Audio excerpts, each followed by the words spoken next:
நம்ம ஒத்துக்கிறணும், நம்ம இனம் அழிந்துட்டது. தாய்மொழியை அழிய விட்ட ஒரு இனம் வரலாற்றில் வாழாது. படத்திலையா அவட பகையை காட்டுறது? படத்துல குடிக்கிற நீர்ல இதுல இல்லாம பகை. உங்க படம் வராது, உங்க படம் ஓடாது. இப்போ அவருக்கு ஏற்க, கன்னடருக்கு தமிழிலிருந்து இந்த கன்னட மொழி வந்ததுங்கிறது ஏற்க அவங்களுக்கு மனசு இல்லை. அண்ணன் கமலஹாசன் பேசுனது சும்மா கதை இல்லை, வரலாற்றே சொல்றாரு. அதை ஏற்றுக்க, அதை பத்தி பிரச்சனை இல்லை. அவர் படத்தை நீ ஓட விட மாட்டேங்கிற. ஏன்? நான் உன்னுடைய KGF 1வது பகுதியும் 2வது பகுதியும் இங்கே சுதந்திரமா ஓட விட்டல, அதுக்கு பரிசு. இப்போ நீ தான் கிழிக்க முடியும், எங்களுக்கு கிழிக்க முடியாதா? நீ தான் தடுக்க முடியும், எங்களுக்கு தடுக்க முடியாதா? முடியும். ஆனால் நாங்கள் செய்யலை. ஏன்? தமிழனின் பேரன்பும் பெருந்தன்மையும் மாண்பும். தமிழிலிருந்து வந்தது கன்னடம் என்றதை ஏற்க முடியாத அவர்கள் தமிழை ஏற்கல. தமிழிலிருந்து வந்ததுங்கிறத ஏற்கல. ஒரு தலைவருக்கு தமிழையே ஏற்கல. தமிழையே சனியன் ஒழிக்கணும்ன்றல்ல, தமிழை சனியனை ஒழிக்கணும்னு சொன்னவரை தமிழர் தலைவராகவும் தந்தையாகவும் கொண்டாடணும் ஒரு இனம் உலகத்திலே கேடுகட்ட மானங்கட்ட இனம் தமிழன் தான். தமிழ் குடும்பங்களில் 90 விழுக்காடு எல்லாருக்கும் குலதெய்வங்கள் பெண்களாக இருக்கிறாங்க. எனக்கு வீரமாகாளி என்னுடைய குலதெய்வம். எல்லாருக்குமே இங்கே பெரும்பாலும் 1-2 பேருக்கு தான் பேச்சு முத்தா ஐயனார் கற்பனை இருக்கும். எல்லாருக்குமே பெண்கள் தான். பெண்களை குல தெய்வங்களாக வச்சு போட்டுருக்கிற குடும்பத்தை நாங்கள் பெண்களை அடிமைப்படுத்தணும், நாங்கள் தான் அது பண்ணோம் அப்படின்னு. எங்களுக்கு பல்லு வளர்க்க தெரியாது, வேப்பங்குச்சி ஒடிச்சு விளக்கி விட்டவங்க இதான் மாதிரி எல்லாத்தையுமே ஒரே ஆளுக்கு கொடுத்துரும். எங்களுக்கு 3 காட்டில் ரெண்டா திருப்பி அடித்தோம். ஒன்று சந்தன காடு, முந்திரி காடு, இன்னொன்று வன்னிக்காடுன்னு. காக்கும் கடவுளின் அம்சம் நீ, வன்னிக்காட்டின் வம்சம் நீ. வன்னிக்காடு வவுனியா என்று வந்ததே எங்கள் பெரும்பாட்டன் பண்டார வன்னியன் ஆண்ட நிலப்பரப்பு என்பதாலேயே அது வன்னிக்காடு. ஆண்டாண்டு காலமதாய் ஆண்டு வந்த பூமி, அப்பன் ஆட்சி பாட்டன் பூட்டி சுத்தி வந்த வீதி. என் இனமே என் சனமே இன்னும் என்ன மயக்கமா, எதிரிகளை எல்லையை விட்டு விரட்டிடமே தயக்கமா, பண்டார வன்னியனின் வாரிசில்லையா, எதிரியை துண்டாட நெஞ்சினிலே வீரமில்லையா.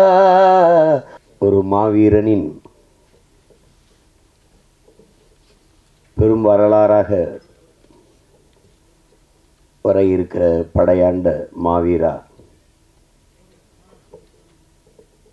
என்ற திரைக்காவியத்தினுடைய இசை மற்றும் முன்னோட்ட வெளியீட்டு விழாவில்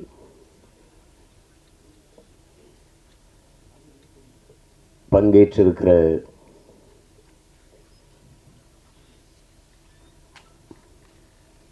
என்னுடைய பேரன்பிற்கும் பெருமதிப்பிற்கும் உரிய ஊடக உறவுகள், வாழ்த்தி அமர்ந்திருக்கிற என் அன்பிற்கினிய அண்ணன்கள், இயக்குனர் வி. சேகர் அவர்கள், என்னுடைய அன்பு அண்ணன் சிவசக்தி பாண்டியன் அவர்கள், எங்களுடைய பெருமதிப்பிற்குரிய நீதியரசர் ஐயா கலையரசு அவர்கள், என் அன்பு தம்பி சட்டமன்ற உறுப்பினர் கணேஷ்குமார் அவர்கள்,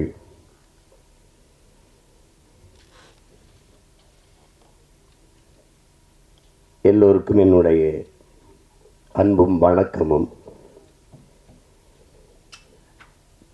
படையாண்ட மாவீரா என்ற படைப்பை படைப்பதற்கு காரணமாக இருந்த தயாரிப்பாளர்கள் அவர்களுக்குத்தான் இதிலே பெரும் நன்றியும் வாழ்த்துக்களையும் நாம் சொல்ல வேண்டியிருக்கிறது. அதிலே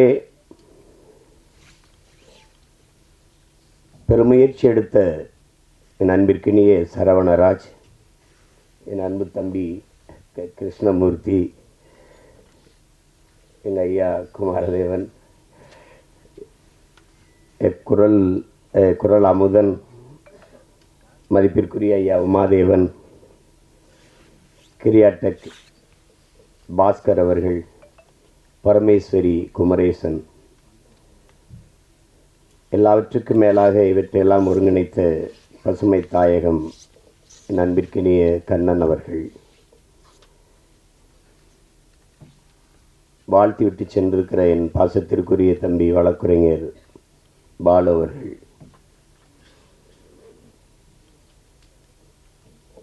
கேலி சித்திரத்தின் மூலம் சிந்திக்க வைக்கக்கூடிய பேராற்றல் கொண்ட என்னுடைய அன்பு இளவல் பாலா அவர்கள்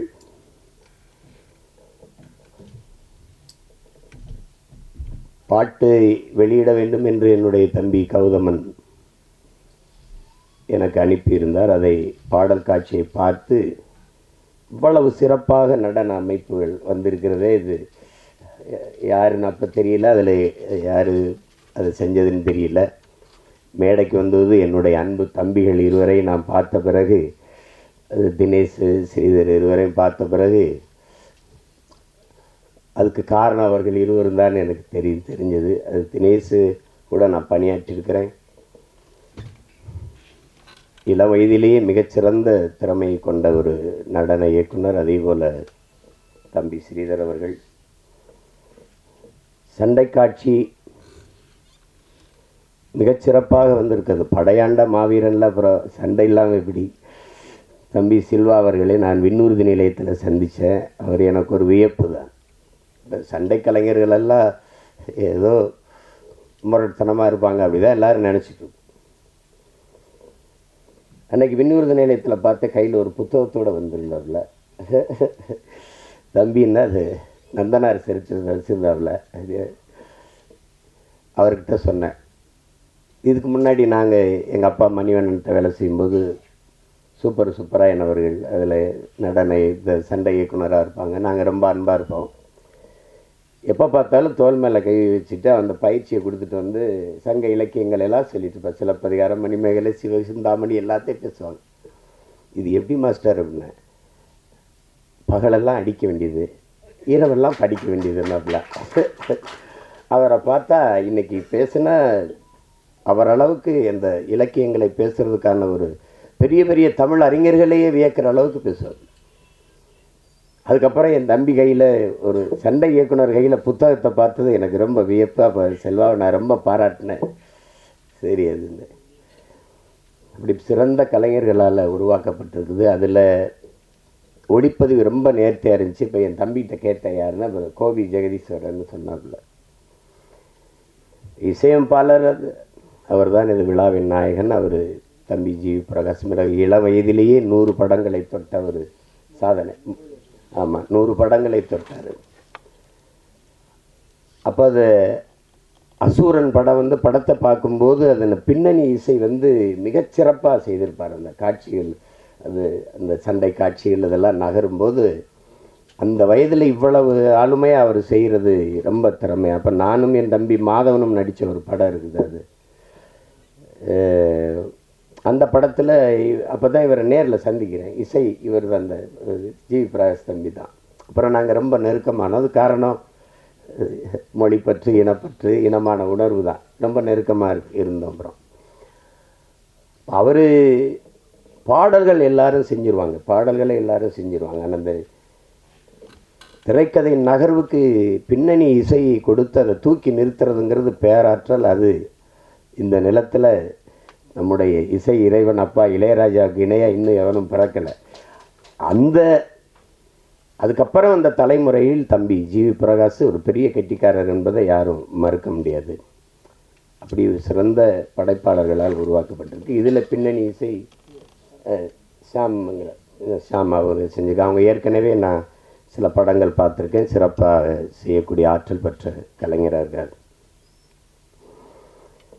இதில் என்னுடைய தம்பி கௌதமன் இங்கே படைப்பாளி என்பதை தாண்டி என்னுடைய பாசத்திற்குரிய தம்பி. ஏன்னா எங்கள் அப்பா வடைமலைக்கும் எங்கள் அம்மாவுக்கும் நான் மூத்த மகன். எனக்கு பின்னாடி தான் கௌதம், லெலினெல்லாம். இப்போ அந்த அடிப்படையில் தான் நான் இதை நாளைக்கு வைக்க முடியாதா, எனக்கு நான் வெளியூரில் இருக்கேனே, ரொம்ப வேலையாக இருக்கேன். இல்லை, நீங்கள் வரணும், இருக்கணும், அவ்வளோதான் வச்சுட்டாப்புல. இது எடா பெரியது, எல்லா வேலையும் விட்டுட்டு அவசரமாக வெளியூர் பிடிச்சி நான் எல்லோரும் வந்திருப்பாங்களே, கொஞ்சம் தாமதமாகறமேன்னு ரொம்ப வருத்தமாக இருந்தது. அதுக்கு உங்கள் எல்லார்ட்டையும் நான் என் வருத்தத்தை தெரிவிக்கிறேன். கொஞ்சம் வர நேரம் ஆயிடுச்சு. கௌதமன்ட்ட இங்கே பாராட்டி எல்லாரும் பேசுகிறது மாதிரி அவர் எந்த ஒரு வேலையும் ஈடுபாட்டோடு செய்யக்கூடிய ஒரு தம்பி. அவரோட நான் மகிழ்ச்சி படம் நடித்தேன், தம்பிக்காக தான் நடித்தேன். அப்புறம் அங்கே எங்கள் தயாரிப்பாளர் இருக்கிறாங்க மணிவண்ணன். அது எங்கள் எல்லார் மேலேயும் பேரன்பு. குறிப்பாக என் தம்பி கௌதம் மேலே அவருக்கு என்னை போலவே நேசித்து நிற்கக்கூடிய ஒரு பெரிய உறவுக்காரர் அவர். எங்கள் எல்லாருக்குமே கொடை அவர் தான். நாங்கள் ஒரு கூட்டம் நடத்தினா இருந்தாங்க வந்து கொடுத்துட்டு போயிடுவார். 50,000 வச்சுக்கிறோங்க, 1,00,000 வச்சுக்கிறோங்க. அப்படி அது உறவினுடைய பிணைப்பு. அப்போ அதில் அப்போவே பார்த்து தம்பியுடைய ஈடுபாட்டை, அவனுடைய படைப்பின் ஆற்றலை ஆட்டோ சங்கரை நான் ரொம்ப பின்னாடி தான் பார்த்தேன். மக்கள் தொலைக்காட்சியில் தொலைக்காட்சி உருவாக்கத்தில் நாங்கள் அந்த குழுவில் இருந்து எங்கள் ஐயா கூட, எங்கள் ஐயாவுக்கு ரொம்ப நெருக்கமான ஒரு இல்லை, அதில் என் மேலே பேரன்பு. இப்போ அதில் இந்த வீரப்பன் தொடர், ஆமாம் சந்தனக்காடு, அந்த தொடர் வரும்போது பார்த்து நான் வியந்தப்போ நானும் தம்பி அடிக்கடி பேசிக்கிறதுனால பாராட்டிக்கிட்டு இருந்தேன். அப்போ நான் எங்கள் தலைவர்கிட்ட சந்தித்து பேசிக்கிட்டு இருக்கும்போது அப்போ எங்காலும் பேச்சு வந்துருச்சு, வீரப்பனுடைய பேச்சு வந்துருச்சு. அப்போ பேச்சு வரும்போது அவருக்கு அவர் மேலே பெரிய மதிப்பு, வீரப்பனார் மேலே பெரிய மதிப்பு. அது காரணம் அது எனக்கிட்ட சொன்ன வார்த்தையை நான் பதிவு செய்கிறேன். நம்ம இனத்தில் அந்த இடத்துல ஒரு வீரன், அதனால் எனக்கு அவரை ரொம்ப பிடிக்கும் அப்படின்னு. அவர் கண் பார்வை கொஞ்சம் மங்கிருச்சு அப்படிங்கிறது அப்போ அவருக்கு சொல்லப்பட்டிருக்கு. அப்போ அது இங்கே அழைச்சிட்டு வந்து இங்கே மருத்துவம் செஞ்சிடலான்னு தான் அதுக்கு பெருமுயற்சி எடுத்தவர் எங்கள் தலைவர். அதை கொடுத்து ஒப்படைக்க சில ஆளுகள்கிட்ட கொடுத்தது. அந்த செய்தி கசிஞ்சு அது உளவுத்துறை ஈழத்தமிழில் உள்ளே போய் பேசி அது பெரிய திரைக்கதை நடந்துச்சு. அந்த துயரம் நடந்துச்சு. எப்படி இறந்தாருன்னு கேட்டபோது நீங்களும் தெரிஞ்சுக்கணும்ல அந்த அதில் இது சுற்றுலா ஒன்றும் சொல்லலை, செய்யலை. உறவுக்காரர்கிட்ட அவருக்கு வழக்கமாக கொடுக்குற இடத்துல மோரில் விஷத்தை கலந்து கொடுத்து கொண்டுட்டாங்க. அது ஆங்கில படம் போல் இருக்கும் பாருங்கள். எல்லோரும் மோரை குடிச்சிடுறாங்க. குடிச்சிட்டு போய் அந்த ஓடையில் வாய் கழுவ போகும்போது ஏதோ இருக்குது இதில் மயக்கமாக வருது, இதை குடிச்சிடாதீங்கன்னு சொல்ல திரும்பும்போது நம்மளால் குடிச்சிட்டு இருந்துறாப்புல. எப்படி இருக்குது பாருங்கள். இறந்து 2 நாள் கழித்து ஒரு ஆடு மேய்க்கிற சிறுவனை அனுப்பி பார்த்துட்டு செத்துட்டாருன்னு உறுதி செஞ்சுட்டு போனதுக்கு பிறகு மீசையெல்லாம் வெட்டி வண்டியில் ஏற்றி ஆட்டு ரத்தத்தை தெளித்து சுட்டு நாடக குழுவுக்கு இது ஒன்றும் புதுசு இல்லையே அப்படி சொல்லப்பட்டதான். அப்போ அது சொன்னவன்னு நான் நினச்சேன், கிட்ட நெருங்கி இருக்க முடியாது, இல்லைன்னா இப்படி தான் கொண்டிருக்க முடியும்னு சொல்லிட்டு சொன்னாங்க. அப்புறம் அப்பப்போ நேரம் கிடைக்கும்போது கொஞ்சம் நேரம் அந்த தொடரை பார்க்குறேன், மறுபடியும் முழுசாக பார்க்க முடியும்போது அப்போ தான் நான் தம்பி கௌதமனே என் தலைவருக்கு சொல்லி தம்பி தான் அதை எடுத்திருக்கிறார் அப்படின்னா, அப்போ முழுமையாக பார்க்குறதுக்காக நான் என்னுடைய அன்பு சகோதரன் என்னுடைய ரத்தம் வேல்முருகன் அவர்கிட்ட பேசி தம்பிக்கிட்ட பேசி அந்த மொத்த தொடரையும் வாங்கி பெட்டியில் வச்சு அப்புறம் அனுப்பி வச்சேன் தலைவருக்கு. அதில் கௌதமன் எவ்வளோ பெரிய படைப்பாற்றல் கொண்ட ஒரு படைப்பாளி என்பது அது தெரியும். அதுக்கப்புறம் இப்போ படையாண்ட மாவீரா கண்ணன் அவர்கள் சொன்னது மாதிரி என் மேலே தனிப்பட்ட அன்பு கொண்ட என் அண்ணன் காடுவெட்டி குரு அவர்கள், எங்கள் 2 பேரையும், நான் ஒரு திசை அவர் ஒரு திசை, நாங்கள் அவர் இந்த வட பக்கம் நாங்கள் தென் பக்கத்தில் இருந்த பிள்ளைகள். ஆனால் 2 பேரை இணைத்தது எங்கள் தமிழ், அந்த இன உணர்வு, மான உணர்வு, எல்லாவற்றுக்கும் மேலாக உலகத்தமிழ் பேரினத்தை இணைக்கிற பெரும் காந்தமாக இருக்கிற எங்கள் தலைவன் பிரபாகரன். 2 பேர் தான் எங்களை இணைச்சது. இப்போ நம்ம அவரை மாவீரர் என்று போற்றி கொண்டிருக்கிறோம். அவர் சொல்கிறார், உலக தமிழனுக்கு ஒரே ஒரு தலைவன் தாண்டா, அது என் தலைவன் பிரபாகரன் தான் பேசுகிறது இருக்குது. நான் கூட என்னுடைய தனிப்பட பதிவில் அப்போ நாங்கள் எப்போ பார்த்தாலும் நாங்கள் பொங்கு தமிழில் சந்திப்போம். எங்கள் ஐயா அது அறக்கட்டில் இருக்குது, அந்த தியாகராய நகரில், அங்கே தான் நாங்கள் எல்லாம் சந்தித்து பழக்கம். எங்கள் ஐயா என் மேலே வச்சுருந்த அன்புக்கு ஒரே ஒரு சான்று சார், எங்கள் ஐயா மருத்துவர், பெரிய பெரிய அப்போ நான் கட்சி ஆரம்பிக்கல, நான் திரைப்பட இயக்குனர் தானே, சட்டமன்ற உறுப்பினர்கள் தலைவர்கள்லாம் பார்க்க வந்திருப்பாங்க. நானும் ஒரு ஓரத்தில் உட்காந்துருப்பேன், ஐயா வர சொல்லிட்டாங்க பார்க்கணுன்ட்டு. நேராக வருவாங்க, வாங்க அப்படின்னு என் கையை பிடிச்சி உள்ளே கூட்டிகிட்டு போயிடுவாங்க. இருக்கிற எல்லாருக்கும் ஒரு வியப்பாக இருக்குது, இவன் யார் அந்த பையனை பிடிச்சி கூட்டிகிட்டு போகிறாங்க. அப்புறம் போய் பேசிட்டு நான் வந்த பிறகு மற்ற ஒவ்வொருத்தராக சந்திப்பாங்க. அதில் எங்கள் ஐயா என் மேலே வச்சுருந்த அந்த பற்று இன்றைக்கு வரைக்கும் எனக்கு நெகிழ்ச்சியாக இருக்குது. அப்போ அந்தப்போ நான் எங்கள் அண்ணன் காடுவெட்டி குரு இருப்பாங்க, அப்போ நிறைய பேசுவோம். அப்போ அந்த நேரம் ஈழப்ப சிக்கல்களை பேசுவோம், தலைவரை பற்றி பேசுவோம், மொழி குறித்து பேசுவோம், போராட்டம் குறித்து பேசுவோம். அப்போ தான் நாங்கள் தமிழ் பாதுகாப்பு இயக்கம் வச்சு மொழி மீட்சிக்கு பாடுபட்டோம். இல்லைன்னா 85 வயசில் தமிழை தேடி ஒரு தலைவன் இந்த நாட்டில் நடந்து போகிறாரு தெருவில்லைன்னா அது எங்கள் ஐயா மருத்துவர் ராமதாஸை தவிர அவர் இருக்க முடியாது. அப்படிப்பட்ட அன்பு என் மேலே எங்கள் அண்ணன் காடுவெட்டி குரு அவர்களுக்கு. என் தம்பி சொன்ன அந்த மருத்துவமனை காட்சியில் நான் அவர் மருத்துவமனையில் மருத்துவம் எடுத்துக்கொண்டு இருக்கும்போது அவரை பார்க்குறதுக்கு சென்று பார்க்க முடியல. அவர் சிறப்பு சிகிச்சை பிரிவில் இருந்தார். அது இன்னும் என் கண்ணுக்குள்ளே இருக்குது. அவ்வளோ பெரிய ஒரு தனி மனிதன் அப்படிங்கிறது எல்லாராலையும் ஒரு மனிதன் நேசிக்கப்படுறது ரொம்ப கடினம், ரொம்ப கடினம். குருனா ஒரு நிமிர்வு, குருனா ஒரு ஒரு தினசுறது, ஒரு வீரம், ஒரு அச்சம் தெரிச்சு பறக்கும். அதாவது அது அப்படி ஒரு ஆள். அது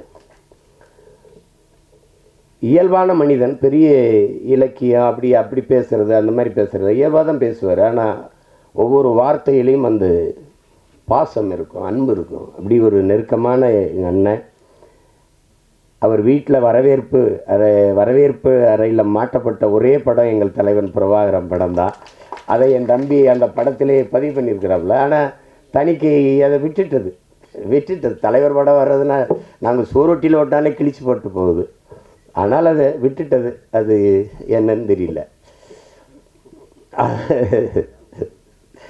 நான் கூட சொல்லுவேன், படத்தை பார்த்து எப்படி பயப்படல, அவர் படையை பார்த்து எப்படி அப்படின்னு. 3ஆம் உலகப் போர் இனிமே வருதுன்னாங்க. அதெல்லாம் இல்லை, நாங்கள் 3ஆம் உலகப் போரை செய்த இனத்தின் மக்கள். ஏன்னா ஒரு தலைவனை ஒரு இனத்தை அழிக்க உலகம் முழுமைக்கும் படையை திரட்டி வந்தது எங்களது 22 நாடுகள் சேர்ந்து பிரபாகரன் என்கிற ஒரு தலைவனின் படையை எதிர்த்து போரிட்டு இருக்கு. அப்படின்னா இது உலக போரா இல்லையாங்கிறத நீங்கள் தான் முடிவெடுத்துக்கணும். அப்படிப்பட்ட ஒரு அண்ணன் என்னுடைய காடுவெட்டி குரு அவர்கள். குருன்னா மானம், வீரம் எல்லாம் சேர்ந்து தான் அந்த ஒரு மகன் அவர். அப்போ இங்கே பேசியவரெல்லாம் சொன்னாங்க பாருங்கள், பணமாக இனமானா இனத்தின் பக்கம் நிற்கக்கூடிய ஒரு வீரன், ஒரு தமிழன் அவர். அப்போ அப்படித்தான் நீங்கள் மண்ணை காக்கிற போராட்டத்தில் எதற்காகவும் மண்ணை விட்டு கொடுக்காதான் மாவீரனாக இருக்க முடியும். அதே தான் எங்கள் தலைவருக்கும். என் தாய் நிலத்தை இன்னொருத்தன் அடிமைப்படுத்தி ஆள அனுமதிப்பவன் எப்படி வீரனாக இருக்க முடியும்? என் தாயின் மடியில் இன்னொருத்தன் தலை வைத்து படுக்க எந்த மகன் சம்மதிப்பான்? அந்த உணர்வின் எழுச்சி தான், அதுதான் புரட்சியாகவும் போராட்டமாகவும் வருகிறது. அதை சிலர் என்ன ஒன்றாக, இது கலவரம், தேவையில்லாத போராட்டம், இது வெட்டி வேலை, இப்படி பேசுறதுக்கு. அதான் என் தம்பி உணர்வு பூர்வமாக அதை எடுத்துரைச்சேன். அது பார்க்குறவனுக்கு தான். வெள்ளைக்காரனுக்கு காந்தியே பயங்கரவாதி தான், காந்திக்கு பகத்சிங் கூட தீவிரவாதி தான். இப்படி தானே இருக்குது. இப்போ எங்கள் பார்வையில் எங்களுக்கு எங்கள் தலைவன் பிரபாகரன் யார், எங்களுக்கு எங்கள் அண்ணன் காடுவெட்டி குரு யாருங்கிறது தான். நீங்கள் எப்படி பார்க்குறீங்க? நீங்கள் வீரப்பனையே இன்னும் மாயாவி சந்தல கடத்தல்காரன் திருடன் தான் நீங்கள் கற்பிச்சிங்க. எங்களுக்கு அவன் வனக்காப்பாளன், பிரபாகரன் இனக்காப்பாளன். அப்படி தான் நாங்கள் பார்ப்போம். அப்போ அதுதான் நாங்கள் எழுப்புகிற கேள்விக்கு இங்கே எவரிடத்தில் பதில் இருந்தது? சந்தன கடத்தல் வீரப்பன். சரி, கடத்தினார். என்ன பண்ணார்? சந்தனக்கட்டையை வெட்டி வித்தார். யானைகளை கொன்று தந்தங்களை கடத்தி வித்தார். வித்தவர் காட்டுகள் இருந்தார். வாங்கினவன் எங்க இருந்தான்? வித்தவனே பல 100 கோடி செலவழித்து பல ஆயிரம் காவல்துறை படைகளை அனுப்பி தேடி போனீர்களே, வாங்கின ஒருத்தனை கூட கைது செய்யலையே. என்ன பதில் இல்லை? ஏன்னா வாங்கினே போகிறோம் அதிகாரத்தில் இருந்தான். அப்போ எங்கள் பக்கம் இருக்கிற நியாயங்களையும் எடுத்து பேசணும் இல்லையா? அதுதான் இந்த படையாண்ட மாவீரா பேசுது. அதில் அதை என்னுடைய தம்பி மிக நேர்த்தியாக செய்வார். என்னுடைய தம்பி கௌதமன் அது மிக நேர்த்தியாக செய்வார். அதற்கு துணையாக என் ஆர்வீர் இளவல் பாலமுரளிவர்மன். அவனுடைய உரையாடல் மிகச்சிறப்பாக இருக்கும். அது எந்த காலத்திலேயும் சந்தனக்காடுக்கும் அவன்தான் உரையாடல், ஆட்டோ சங்கருக்கும் அவன்தான் உரையாடல். இப்போ வன்னியர்களெல்லாம் அது அக்கினியிலிருந்து நெருப்பிலிருந்து பிறந்தவர்கள் அப்படி எனக்கு கூட சொல்லுவாங்க. இதெல்லாம் என்ன சினிமா, நம்பும்படியாக இருக்குது. நெருப்பிலிருந்து யாராவது பிறக்க முடியுமான்னு. அது நம்ப முடியாதில்ல, அது நம்ப முடியாமல் கூட இருக்கலாம். ஆனால் நாங்கள் நெருப்பாக பிறந்தவர்கள் என்பதை யாரும் மறுக்க முடியாது. அதை இந்த படத்தில் வசனமாக உரையாடலாக என் தம்பிகள் பதிவு பண்ணியிருக்கிறாங்க. தமிழன் ஒரு நெருப்பு, பெரு நெருப்பு. அநீதியோ அச்சமோ அடக்குமுறையோ அண்ட விடாத அளவிற்கு ஒரு பெருநெருப்பாக வாழ்ந்த மறவர் கூட்டம் தான் தமிழர்கள். இங்கே பேசிய என்னுடைய தம்பி பேரரசு, எங்கள் அண்ணன் சேகர் அவர்கள்லாம் பேசினார். மொழி குறித்து மற்றவர்கள் நம்மளை இழிவாக பேசுகிறது குறித்து, மொழி உணர்வற்று போகிறது. இப்போ பேச்சு வழக்கில் பழகிருச்சு எல்லாருக்கும். இப்போ சரி ஆங்கில சொற்களை கலந்து கலந்து பேசி நம்ம ஒத்துக்கிறணும், நம்ம இனம் அழிந்துட்டது. நம்ம இப்போ தமிழ்நாடுன்னு பேர் வச்சுருக்கோம். இது தமிழுக்கும் தமிழருக்கும் சுடுகாடாக மாறி இருக்கிறது. தமிழ் இறந்துச்சு. தமிழை கொன்றவர்கள் தமிழர்கள் தான். தாய்மொழியை அழிய விட்ட ஒரு இனம் வரலாற்றில் வாழாது. வாழ்ந்ததா செய்தியே இல்லை. அப்போ நம்ம அழிஞ்சிட்டோம். சமஸ்கிருதம் கலந்து பேசி 1800 கன்னடம் பிறக்குது, 600 தெலுங்கு பிறக்குது, 1600 15ஆம் நூற்றாண்டில் மலையாளம்ங்கிற மொழி கிடையாது. தமிழிலிருந்து சமஸ்கிருதம் கலந்து எப்படி கலந்தோம்? வணக்கம், நமஸ்காரம், சோறு, சாதம், மகிழ்ச்சி, சந்தோஷம், அப்படி பிரிஞ்சிருச்சு. இப்படிதான் போச்சு. இது சாப்பிட்டீங்களா நீங்கள், போஞ்சேசிரா மீறு, ஒரே ஒளி அளவில் தான் பேசிட்டு இருப்பான். இப்படி போயிடுச்சு. கடைசியாக துளு, கன்னடமும் கலிதெலுங்கும் கவின் மலையாளமும் துளுவும் உதிரத்தில் உதித்தவேன் தமிழ்தாய் வாழ்த்தில் பாட்டு இருக்குது. அதை ஆட்சியாளர்கள், அன்றைய ஆட்சியாளர்கள் ஆரியம் போல் வழக்கொழிந்தை தூக்கினார்கள். ஏன்னால் அந்த பிராமணர்கள் வாக்கு போயிருமோ. அது கன்னடமும் கடிதலுங்கும் கவின் மலையாளமும் அதை சொன்னால் அந்த மொழி பேசக்கூடிய மக்களின் வாக்கு போயிடும், அவங்க குறைவாக நினைப்பாங்க. தமிழுக்கு அந்த பெருமையை கொடுக்க அன்றைய ஆட்சியாளர்களுக்கு இப்போ கூட கீழடி 2500 ஆண்டுக்கு முன்னாடி இருக்க தமிழனின் தொன்ம நாகரிகம் ஒரு தோராய கணக்கு தான் 2600 5000 ஆண்டா கூட இருக்கலாம். 2 ஏக்கரில் தோண்டிட்டு இது திராவிட நாகரிகம்னு ஒரு கூட்டம், இது இந்திய நாகரிகம் என்று ஒரு கூட்டம். 2500 ஆண்டுக்கு முன்னாடி இந்தியா ஏது? இந்த நிலப்பரப்பு ஏது? ஒன்றா இருந்ததா? இப்படி ஒரு பேரில் இருந்ததா? 2200 ஆண்டுக்கு முன்னாடி திராவிடம்ங்கிற சொல் ஏது? திராவிடம்ங்கிற ஒரு நாடு எது? இதெல்லாம் ஏது? இந்த கன்னடம் தெலுங்குலாம் ஏது? இதை தமிழர்கள் நாகரிகம், தமிழனுடைய பண்பாடு, தமிழனின் அடையாளம், தொன்மம் என்று சொல்ல வாய் வரல. அதை விட்டு கொடுக்க முடியாது. தமிழனுக்கு அந்த பெருமையை கொடுத்துடக்கூடாது. அதுதான் இவங்களுக்கு இருக்கிற சிக்கல். இந்த நிலையில் தான் வீழ்த்தப்பட்ட தமிழ் தேசிய பிள்ளைகள். எங்கள் தலைவர் சொல்லுகிறார், உலகத்தில் 13 கோடி தமிழ் மக்கள் உலகெங்கும் பரவி வாழ்ந்தாலும் தமிழின மண்ணில் தான் தமிழ் தேசிய மக்களின் ஆன்மா விழிப்புற்றதுங்கிறார். நான் அடிமையாக இருக்கிறேன், விடுதலைக்கு போராட வேண்டும் என்கிற வீர உணர்வு, விடுதலை உணர்வு எழுச்சியுற்றது. விடுதலையின் முதல் படியே விழிப்புணர்வு தான். அந்த விழிப்புணர்வு வந்தது தமிழீழ மண்ணில் தான்ங்கிறார்.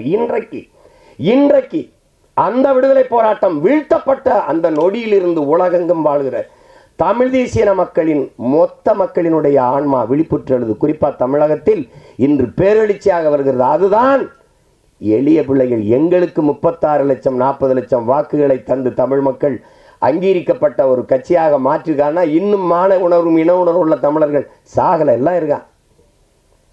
எங்கு பிறப்பினும் தமிழன் தமிழனே, இங்கு பிறப்பினும் அயலான் அயலானுங்கிறார் எங்க புரட்சி பாவலர். அதுதான் முக்கியம்.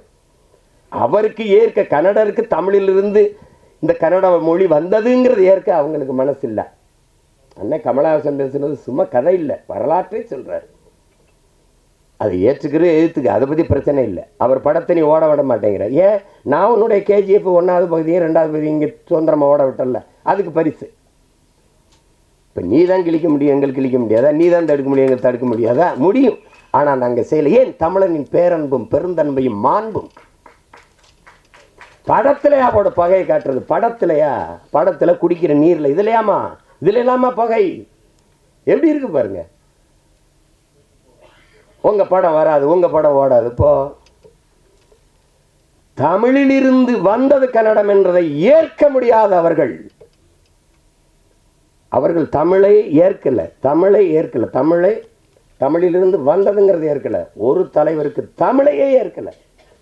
தமிழையே சனியன் ஒழிக்கணும்ன்றல்ல, தமிழை சனியனை ஒழிக்கணும்னு சொன்னவரை தமிழர் தலைவராகவும் தந்தையாகவும் கொண்டாடணும். ஒரு இனம் உலகத்திலே கேடுகட்ட மானங்கட்ட இனம் தமிழன் தான். அவங்க மொழியவே ஏற்க மாட்டேங்கிறான், அதுலேருந்து வந்ததுங்க ஏற்க மாட்டேங்க. அவரை நான் தலைவனாக ஏற்கணுங்கிறத, இப்படி ஒரு உலகம், இப்படி ஒரு சமூகம் எங்கேயா இருந்திருக்க பாருங்க. இதுதான் இது. படையாண்ட மாவீராங்கிறது ஒரு திரைப்படமாக பார்த்து இதை சுருக்கிட முடியாது. இத்தனை பேருடைய உழைப்பு சிறுக சிறுக சிறுக சிறுக. நான் கூட அது எப்போ முடிப்பேன் முரளிகிட்ட கேட்கும் போதெல்லாம் கேட்பேன், எப்போ தாண்டா முடிப்பேன் அதை அப்படின்னு. சிறுக சிறுக வழி இல்லை.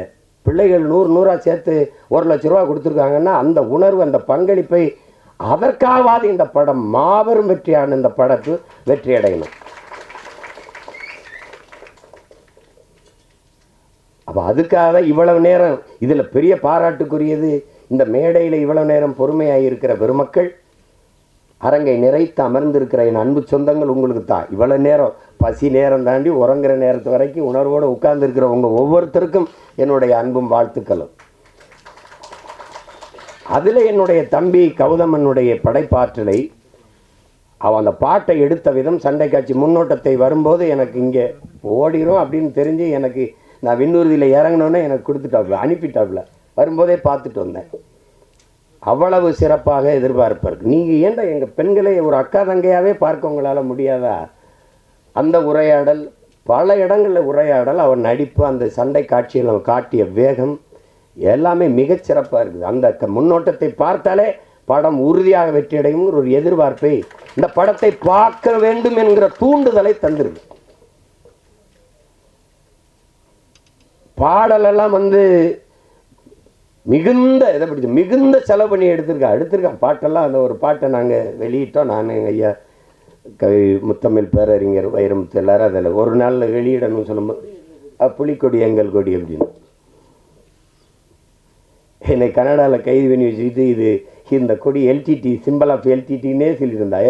என் பரம்பரை கொடிடாது, என் பாட்டை கரிகாலிலிருந்து அரசேந்திரன்லேருந்து அருண்மொழி எல்லாரும் தூக்கி பிடிச்ச கொடி. ஒரு 1 மணி நேரம் சண்டை, 2 பேருக்கு கைது சண்டை நடக்குது அதில். அப்போ அது புலிக்கொடி எங்கள் பரம்பரை கொடி. ஏன் எங்களுக்கு எங்கள் தலைவர் சொல்கிறார், அவரே சொல்கிறார், ஏன் புலிக்கொடியை நான் எடுத்தேன்? பாண்டியனுடைய மீன் எடுத்திருக்கலாம், சேரனுடைய வில்லம்பு எடுத்திருக்கலாம். அவர்களெல்லாம் அவரவர் எல்கைக்கு உட்பட்ட நிலப்பரப்பை ஆண்டார்கள். ஆனால் சோழ பெரும்பாட்டன் அருண்மொழி சோழன் மட்டும்தான் உலகத்தின் பல்வேறு நிலப்பரப்பை வென்று 3வது பெரிய வல்லரசை நிறுவினார். தமிழனுடைய கொடி பன்னியோ நாயோ பூனையோ கிடையாது.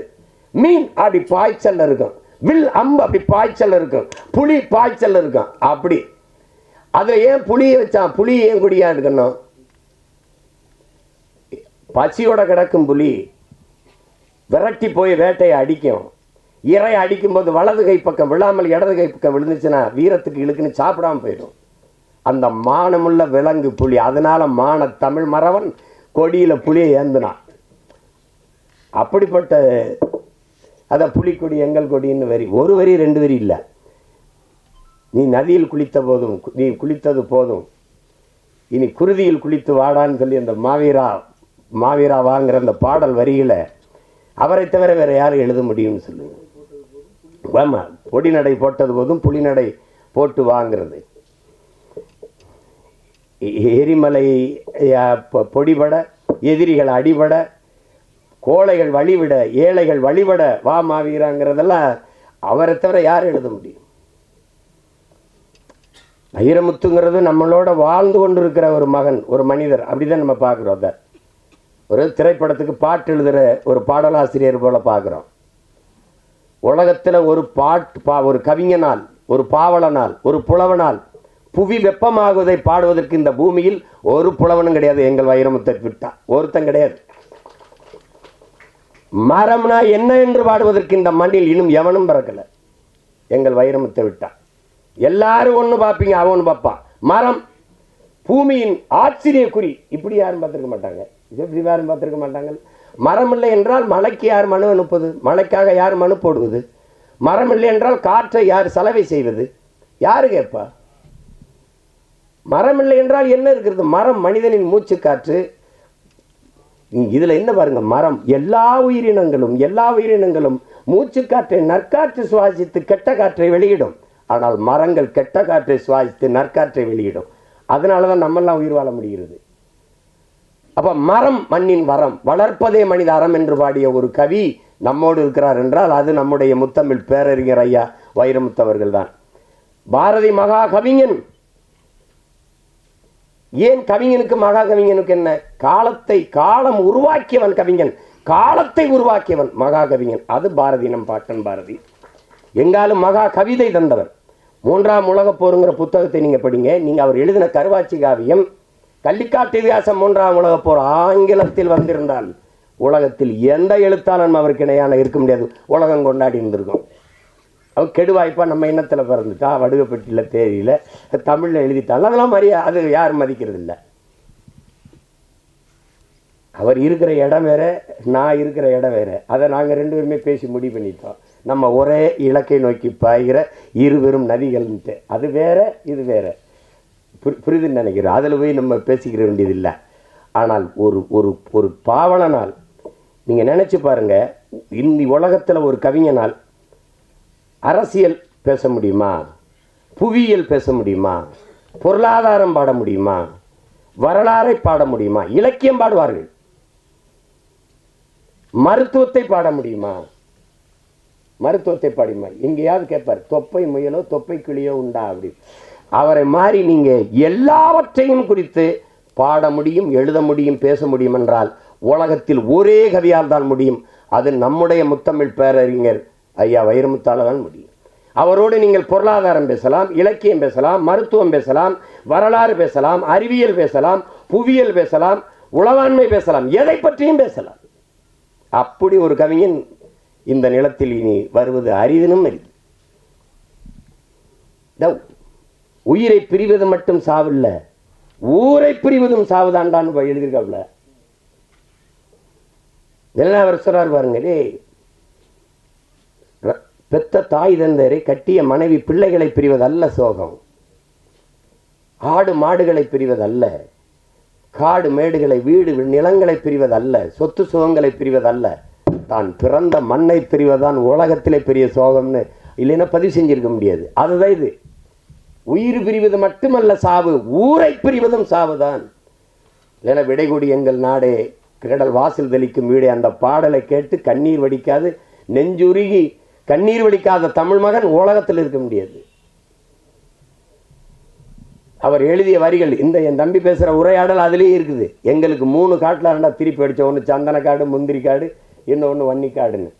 காக்கும் கடவுளின் அம்சம் நீ, வன்னிக்காட்டின் வம்சம் நீ, வன்னிக்காடு வவுனியா என்று வந்ததே எங்கள் பெரும்பாட்டன் பண்டார வன்னியன் ஆண்ட நிலப்பரப்பு என்பதாலேயே அது வன்னிக்காடு. தமிழ்நாட்டு அவனுக்கு அடையாளம் இல்லை. இன்னைக்கும் தமிழீழ மண்ணில், அவர் மண்ணிலே என் தலைவன் எல்லைக்குட்பட்ட அந்த நிலப்பரப்பிலே 6 அடிகள் வெங்கலத்திலே பண்டாரவணி என்னும் பாட்டனுக்கு சிலை வச்சது அவர்தான். ஆண்டாண்டு காலமதாய் ஆண்டு வந்த பூமி, அப்பன் ஆட்சி பாட்டன் பூட்டி சுத்தி வந்த வீதி.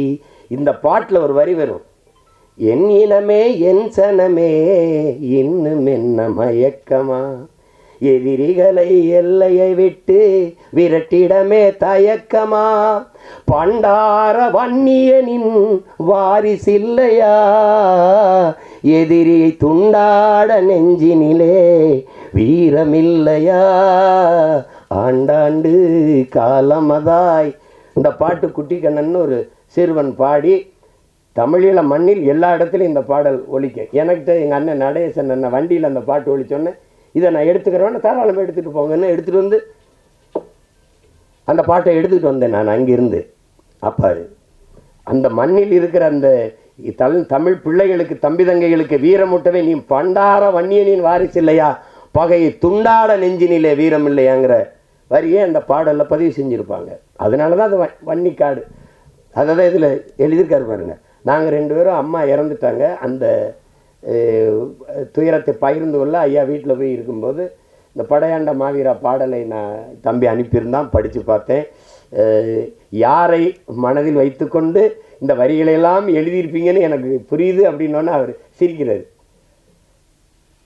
அது இப்போ புரியுதுன்னு நினைக்கிறேன் உங்களுக்கு. அவர் முழுக்க முழுக்க நானும் சரி, இங்கே இருக்கிற என் தம்பியும் சரி, என் தம்பி கணேஷ்குமாரோ, இங்கே இருக்கிற எல்லாரும் சரி, என் தம்பி எங்கள் அண்ணன் காடுவெட்டி குருவும் சரி, நாங்கள் உயிருக்கு உயிராக உள்வாங்கி கொண்டவர் எங்கள் உயிர் தலைவன் மேதகு பிரபாகரன் அவர்கள் தான் என்பதில் யாருக்கும் மாற்று கருத்து இருக்க முடியாது. அப்படிப்பட்ட ஒரு மகா கவிஞர், இந்த ஒரு பெருங்கவி இந்த படத்தில் வந்து பாடல்களை தந்திருக்கிறார். எல்லாமே வெற்று வரிகளை இசை சந்தத்திற்கு எழுதி நிரப்புற வரிகள் அல்ல. உணர்வு சூடற்று இருக்கிற தமிழ் இன பிள்ளைகளை உசிப்பி விடுகிற வரிகள்லாம் எல்லாம்.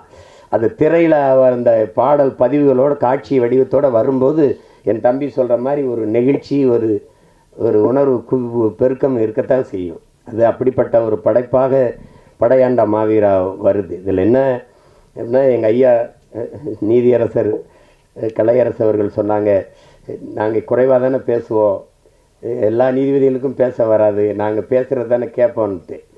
இதில் ஒரு பெரிய இது பேசுகிறது பிரச்சனை இல்லைங்க ஐயா, அது கடைசியாக பேசுகிறது தான் ரொம்ப கடினம். அது எல்லாரும் நேரம் காலம் இதெல்லாம் இருக்குது, அதெல்லாம் அதையும் மீறி நமக்கு இவ்வளோ நேரம் காத்திருந்தாங்கன்னா இந்த என் அண்ணன் மாவீரன் குருவர்கள் மீது என் மக்கள் வைத்திருக்கிற அன்பையும் பாசத்தையும் காட்டுது. அந்த படை வீரன்கிற படைப்பு அதை செய்திருக்கிற என் தம்பி கௌதமன் மேலே வச்சுருக்க அன்பையும் பாசத்தையும் காட்டுது. நான் வந்தது என் அண்ணன் காடுவெட்டி குருவுக்காகவும் என் தம்பி கௌதமனுக்காகவும் தான். இப்போ நான் வந்ததில் பெருமை அடைகிறேன். இந்த படைப்பை படைக்க இவ்வளவு பேர் என் உரம் பிறந்தார்கள். அண்ணன் உமாதேவனிலிருந்து தம்பி கிருஷ்ணமூர்த்தி, ஐயா சரவணராஜன் எல்லாரும் சேர்ந்து இவ்வளோ பேர் நின்றுருக்கும்போது அதில் நம்ம இன்னும் எவ்வளோ நேரம் வேணாலும் நின்று அதுக்காக இருக்கலாம். அதில் நமக்கு பெருமையும் மகிழ்ச்சியும் தான். என் தம்பிக்கு இந்த படைப்பை படைக்க தோல் நின்றவங்க எல்லோருக்கும் என்னுடைய பேரன்பும் பெரும் நன்றியும், குறிப்பாக தம்பி குரலமுதன் எல்லோருக்கும். அதில் அவன் கஷ்டப்பட்டு எடுத்தாலும் சிறந்த கலைஞர்களை கூட வச்சுக்கிட்டான். தம்பி சில்வா, என் தம்பி தினேஷ், ஸ்ரீதர் போன்ற தம்பிகளையெல்லாம் கூட வச்சுக்கிட்டு நல்ல படத்தொகுப்பு இருக்குது, சிறந்த படத்தொகுப்பு. ஒளிப்பதிவாளர் மிக அருமையாக பதிவு பண்ணியிருக்கார் அந்த முந்திர காடுகளை, அந்த இடத்தையெல்லாம். படம் மாபெரும் வெற்றி அடையணும். அது என்னென்னா, எப்போவாவது உங்களுக்கு தெரியும், தமிழர்களினுடைய அடையாளங்கள்லாம் மறைக்கப்படுது. தமிழருடைய எங்களுக்கென்று யாரும் இல்லாதது போல காட்டப்படுது. எங்களுக்கென்று பெண்ணிய உரிமையா அதை பேச தமிழனுக்கு எவனும் இல்லை.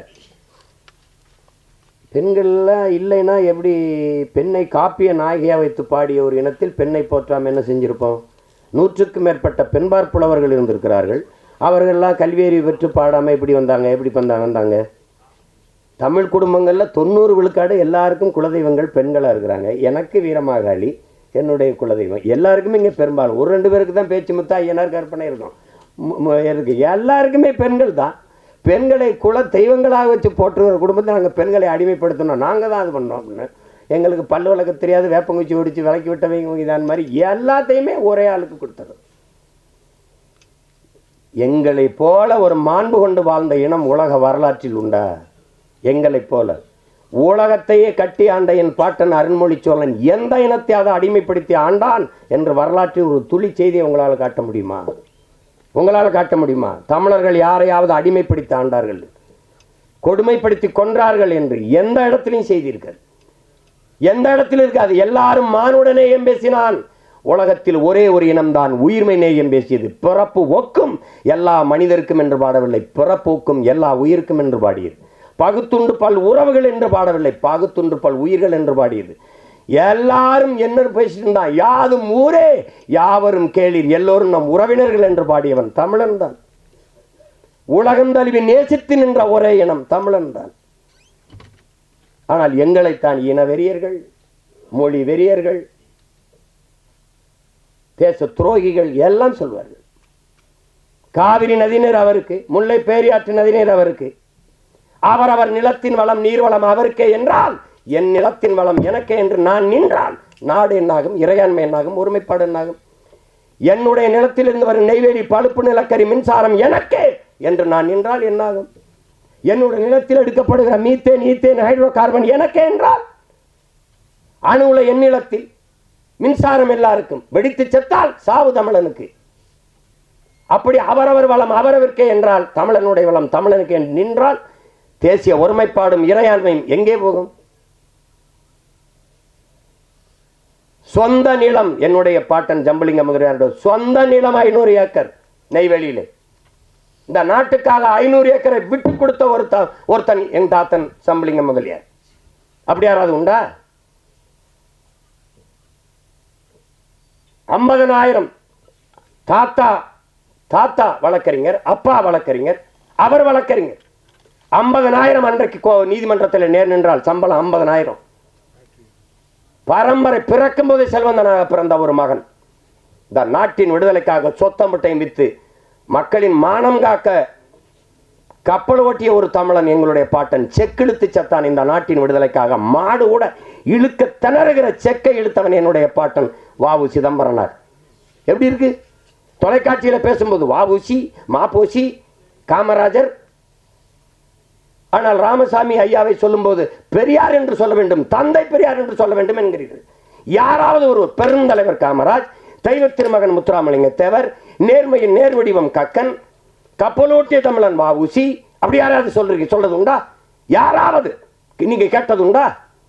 இல்ல விவாதங்கள்ல பொது மேடைகள்ல மாப்போசி, ஏன் சிலம்பச்செல்வர் மாப்போசி சொன்னால் நாக்கு சுலுக்கிக்கிறோமா? சுலுக்கிக்கிறோமா? 4ஆம் தமிழ்ச்சங்கம் தமிழ் வைத்தவன், கப்பல் ஓட்ட என் பாட்டனுக்கு 1 லட்சம் ரூபாய் அன்றைக்கு கொடையாக கொடுத்த கொடை வள்ளல் என் தாத்தன், என் பாட்டன் பாண்டித்துரை தேவனுக்கு, வள்ளல் பாண்டித்துரை தேவனுக்கு சிலை எங்கே? ஒரு வளைவில் சுற்று மரப்பாச்சி பொம்மை தண்ணி வச்சிருக்கான். பார்க்கும் போதெல்லாம் நெஞ்சு வெடிக்கும்.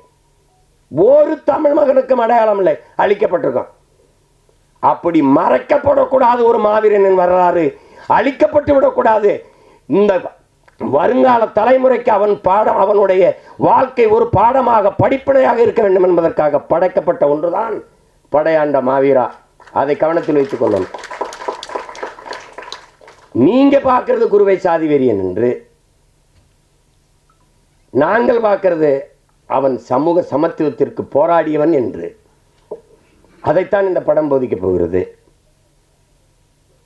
நாங்கள்லாம் போராடுகிறோம், எங்கள் வளர்ச்சிக்கு எதிரானவன் என்றீங்க. சிப்காட் தொழிற்சாலைங்கிற தொழிற்சாலையின் முதலாளி யார்?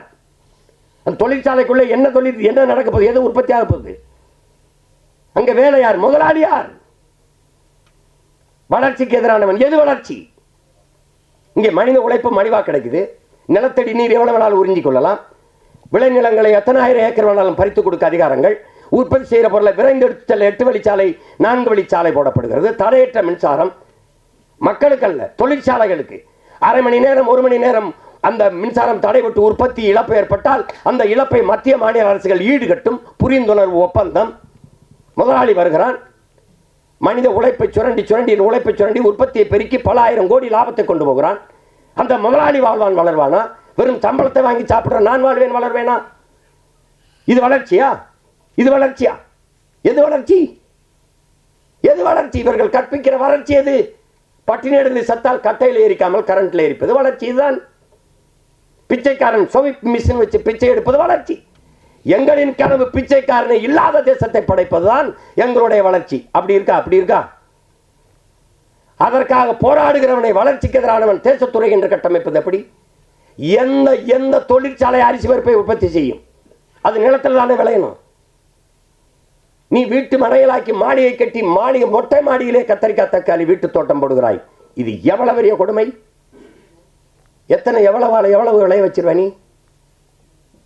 எப்படி விளைநிலங்களை அழிச்சரிச்சு விண்ணூர்தி நிலையம் கட்டுது? நீ பறக்கிறவனை பற்றி கவலைப்படுகிறாய், பச்சையோடு பற்றி கவலைப்பட மாட்டேங்கிறாய். 28 கோடி மக்கள் இரவு உணவு இல்லாமல் தூங்க செல்கிறார் இந்த நாட்டிலே பல கோடிக்கணக்கான பச்சிலை குழந்தைகள் பசியோடு உறங்க போகிறார்கள் இந்த நாட்டிலே. எது வளர்ச்சி? எது வளர்ச்சி? எல்லாருக்கும் சரியான சமமான தரமான கல்வியை கொடுக்க நாடு முன்னேறுகிறது. வளர்ச்சியை நோக்கிய பாதை. எல்லோருக்கும் சரியான சமமான தரமான மருத்துவத்தை கொடுக்க நாடு போராடுகிறது. சரியான வளர்ச்சி அதுவா? அப்படி ஏதாவது இருக்கா? அப்படி ஏதாவது திட்டம் இருக்கா?